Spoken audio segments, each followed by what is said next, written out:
Muling iginiit ni billiard legend Efren Bata Reyes ang intensyon nito na mapabilang ang sport na billiards sa Olympics. Yan ang ulat ni Bernadette Tinoy.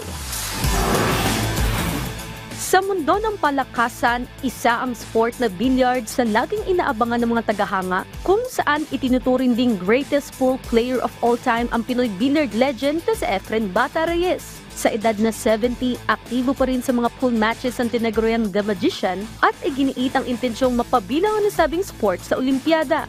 Pangarap ko rin mailagay itong bilyar sa Olympic. Nag-demonstrate na nga kami dati simula 1991 hanggang 95. Kami nanalo kaya ayaw nila. Noong 1995 na yun, nagkaroon ng Mosconi Cup. Yung mga pinaglalaro ng US at saka ng Europe. Ipinagmamalaki rin ni Reyes ang patuloy na pag-arangkada ng karera ng mga bagong henerasyon ng bilyarista sa bansa. Sa tanong naman kung muling ire-representa ni Reyes ang bansa sa international tournament, sinagot niya ang kakulangan ng karong players sa national team.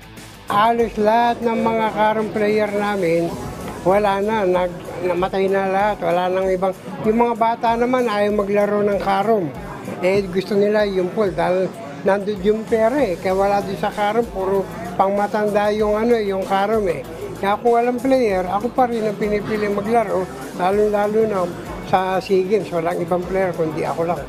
Bilang pagbibigay pugay din sa Magician, gaganapin ngayong buwan ng Oktubre ang inaugural Reyes Cup na idarao sa Ninoy Aquino Stadium. Bernadette Tinoy para sa Pambansan TV sa Bagong Pilipinas.